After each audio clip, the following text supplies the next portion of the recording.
Hello बच्चों, कैसे हैं आप। उम्मीद करती हूँ आप बढ़िया और मज़े में होंगे। चलिए आज पढ़ते हैं कहानी लेखन यानी स्टोरी राइटिंग। तो बच्चों हम कुछ कहानियाँ पढ़ते हैं और उनकी शिक्षा लिखेंगे उसके बाद। तो कहानी के लिए हमारा पहला विषय है झूठ का फल। किसी गांव में एक लड़का रहता था। वह गांव के बाहर खेत में लगी फसल की रखवाली करता था। एक रात उसने चिल्लाना शुरू किया, भेड़िया आया, बचाओ बचाओ। गांव के लोग उसकी पुकार सुनकर उसे बचाने के लिए दौड़ पड़े। जो ही लोग जमा हुए, लड़का हंसने लगा। भेड़िए का पता ना था। दूसरी रात वह लड़का फिर उसी तरह चिल्लाने लगा। इस बार गांव के बहुत कम लोग आए। लड़के ने फिर पुरानी हरकत की थी। गांव के लोग समझ गए कि लड़का हम लोगों को बेवकूफ़ बनाता है। तीसरी रात सचमुच भेड़िया आया। उसे जोर से हल्ला किया, किंतु इस बार एक भी आदमी ना आया। भेड़िया लड़के को मारकर खा गया। इस कहानी से हमें यह शिक्षा मिलती है कि लोगों को बार बार मूर्ख नहीं बनाया जा सकता। अगला विषय है कहानी के लिए हमारा ग्वाला। किसी गांव में राम प्रसाद नाम का एक ग्वाला रहता था। वह दूध बेचा करता था। वह बेईमान था। वह दूध में पानी मिलाया करता था। उसे कई लोगों ने समझाया कि बेईमानी अच्छी नहीं होती, मगर उसने किसी की भी बात ना सुनी और उसी प्रकार दूध में पानी मिलाता रहा। एक दिन वह शहर से दूध बेचकर लौट रहा था। उसकी थैली पैसों से भरी थी। रास्ते में एक नदी पड़ती थी। उसने मन ही मन विचार किया, आज बहुत गर्मी है, चलो नदी में एक डुबकी लगा लेते हैं। उसने अपने कपड़े उतारे, रुपयों की थैली कपड़ों में से छिपाकर रख दी और नदी में स्नान करने लगा। नदी के किनारे वृक्ष पर एक बंदर रहता था। वह नीचे उतरा और ग्वाले के रुपयों की थैली उठाकर पुनः पेड़ पर चढ़ गया। उसने एक एक रुपये को नीचे फेंकना शुरू कर दिया। वह एक रुपया नदी में फेंकता था, दूसरा रेत पर। ग्वाले ने जब यह दृश्य देखा तो चिल्लाया, मगर बंदर किसकी सुनने वाला था। उसने रेत पर पड़े रुपए उठाए, कपड़े पहने और रोता रोता घर पहुंचा। उसने मन ही मन सोचा, लगता है आधे पैसे जो नदी में गिर गए वह दूध के नहीं पानी के थे। तो शिक्षा लिखेंगे इसके बाद, ईमानदारी की कमाई ही फलदायक होती है। अगला विषय कहानी लेखन के लिए शेर और चूहा। किसी जंगल में एक शेर रहता था। वह दोपहर के समय एक पेड़ के नीचे सो रहा था। तभी वहां एक नटखट चूहा आया। वह शेर की पीठ पर चढ़कर फुदकने लगा। इससे शेर की आंख खुल गई। शेर को चूहे पर बड़ा क्रोध आया। उसने गुस्से में चूहे को अपने पंजे में दबोच लिया। शेर तेज दहाड़ मारते हुए बोला, क्यों बे पिद्दी चूहे, तुझे अपनी जान प्यारी नहीं है क्या?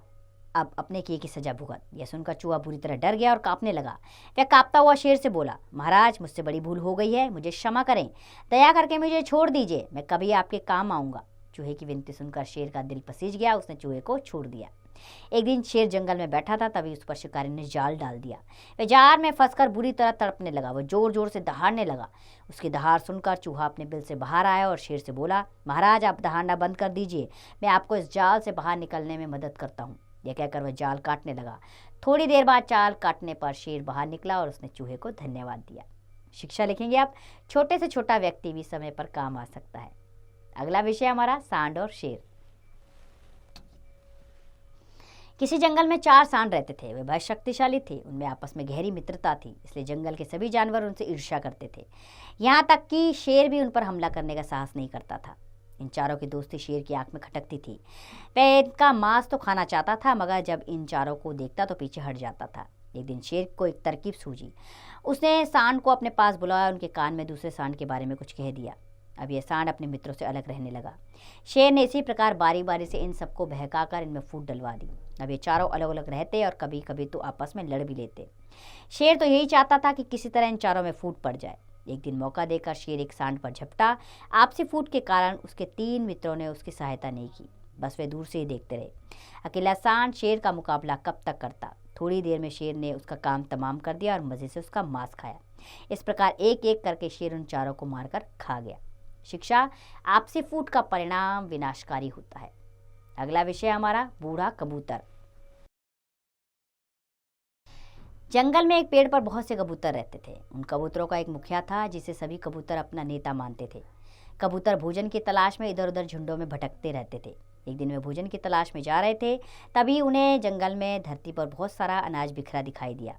अनाज के दानों को देखकर सभी कबूतर नीचे उतरने ही वाले थे कि मुखिया कबूतर ने कुछ सोचकर कहा, सुनसान जंगल में अनाज के इतने दाने कहाँ से आएंगे, या उतरना ठीक ना होगा। कबूतर मुखिया की बात ना मानते हुए नीचे उतरकर दाना चुगने लग गए, लेकिन अब वे उड़ नहीं पाते थे। वे जाल में फंस गए थे। कबूतरों को पकड़ने के लिए एक बहेली ने वहां जाल बिछाया था। कबूतरों का मुखिया अपने साथियों को जाल में फंसा देकर बहुत दुखी हुआ। सभी कबूतरों ने उससे माफी मांगी और निकलने का उपाय बताने की विनती करने लगे। मुखिया कबूतर ने कहा, एकता में बल होता है, अतः तुम सब एक साथ जोर लगाकर उड़ चलो। सभी कबूतरों ने ऐसे ही किया। वे मुखिया कबूतर के पीछे पीछे काफी दूर चले गए। एक स्थान पर पहुंचकर मुखिया कबूतर ने सभी को नीचे उतरने का निर्देश दिया। वहां पर मुखिया कबूतर का मित्र चूहा रहता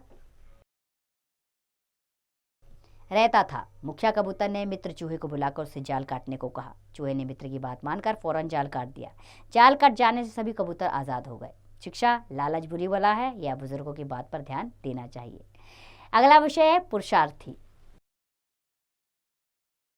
एक व्यक्ति बहुत ही पुरुषार्थी था। वह आलस्य को अपना शत्रु मानता था। गांव गांव घूमकर लोगों को सही मार्ग दिखाना ही उसका कार्य था।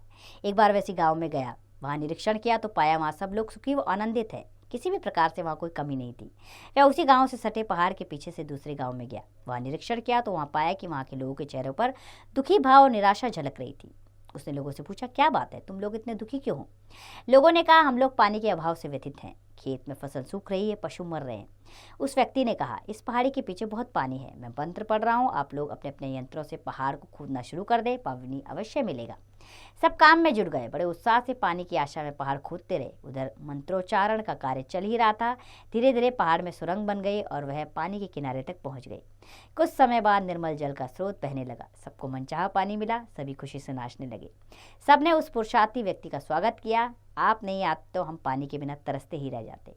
उस व्यक्ति ने कहा, जो व्यक्ति पुरुषार्थी होता है वह प्रत्येक क्षेत्र में सफल होता है। शिक्षा, पुरुषार्थ सफलता की कुंजी है। अगला विषय हमारा सूर्य और हवा। एक बार सूर्य और हवा में अपनी अपनी शक्तियों के ऊपर बहस छिड़ गई। कोई भी अपनी शक्ति को कम स्वीकार करना नहीं चाहता था। अंत में हवा सूर्य से कहने लगी कि आओ हम अपनी शक्ति की परीक्षा करें। हवा को अपनी शक्ति पर बड़ा घमंड था, क्योंकि वह बड़े बड़े वृक्षों को कई बार उखाड़ चुकी थी।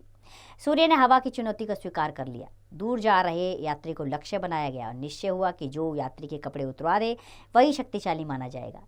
पहली बारी हवा को दी गई। हवा अपनी शक्ति की परीक्षा करने लगी। हवा ने बड़े वेग से बहना शुरू किया। यात्री ने तेज हवा के कारण अपने कोट के बटन बंद कर लिए और अपने ऊपर के कपड़े को खूब अच्छी तरह लपेट लिया।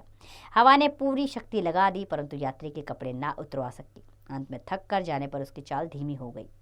अब सूर्य की बारी थी। सूर्य ने अपनी किरणों को प्रचंड करना आरंभ किया। धीरे धीरे यात्री ने अपने बटन खोल दिए, परंतु सूर्य की किरणों से उसका सारा शरीर पसीने से भीग गया। धूप में चलना उसके लिए कठिन हो गया। मार्ग में एक घना पेड़ देखकर वह इसके नीचे ठहर गया और उसने भीगे हुए कपड़े उतार दिए। हवा यह देखकर लज्जित हुई और सूर्य अपनी विजय पर प्रसन्न हुआ। शिक्षा, अपनी शक्ति पर कभी अभिमान नहीं करना चाहिए। बंदर और मगरमच्छ अगला विषय है कहानी लेखन के लिए हमारा। प्राचीन काल की बात है। एक बंदर और मगरमच्छ नदी के किनारे रहते थे। बंदर जामुन के वृक्ष पर रहता था। वह अपने मित्र को अच्छे अच्छे जामुन खाने के लिए देता था। मगरमच्छ उन जामुनों को बड़े चाव से खाया करता था। दोनों मित्र आपस में बातें किया करते थे और जाते समय मगरमच्छ अपनी पत्नी के लिए जामुन ले जाया करता था। इस प्रकार दिन बीतते गए। दोनों में मित्रता चलती रही। एक दिन मगरमच्छ की पत्नी बोली, मैं तो बंदर का कलेजा खाऊंगी। जब जामुन इतने मीठे हैं तो बंदर जो हमेशा ऐसे जामुन खाता है उसका कलेजा कितना मीठा होगा। अगले दिन मगरमच्छ ने बंदर से अपने घर चलने के लिए कहा तो बंदर राजी हो गया। बंदर मगरमच्छ की पीठ पर सवार हो गया। नदी के बीच जाकर मगरमच्छ ने बंदर को सारी बात बता दी। वह उसे अपनी पत्नी के पास क्यों ले जाना चाहता था। बंदर सुनकर हैरान रह गया। वह बोला, अगर ऐसी बात थी तो मुझे पहले क्यों नहीं बताई? मैं तो अपना कलेजा जामुन के पेड़ पर ही छोड़कर आया हूँ। यह कोई साथ लेकर घूमने वाली चीज़ थोड़ी ना होती है। हमें कलेजा उठाकर जाने के लिए जामुन के पेड़ पर तक वापस जाना पड़ेगा। मगरमच्छ बंदर की बातों में आ गया। वह बंदर को जामुन के पेड़ के पास नदी के किनारे ले गया। बंदर छलांग लगाकर जामुन के पेड़ पर चढ़ गया। बंदर पेड़ से वापस नहीं उतरा। इस प्रकार बंदर ने चालाकी से अपनी जान बचाई। शिक्षा, धूर्त मित्रों से बचना चाहिए। तो बच्चों, इस तरह कहानी लेखन का अभ्यास आप भी करिए और शिक्षा ज़रूर लिखनी है आपने। अब इसका अभ्यास करें, स्वयं कीजिए।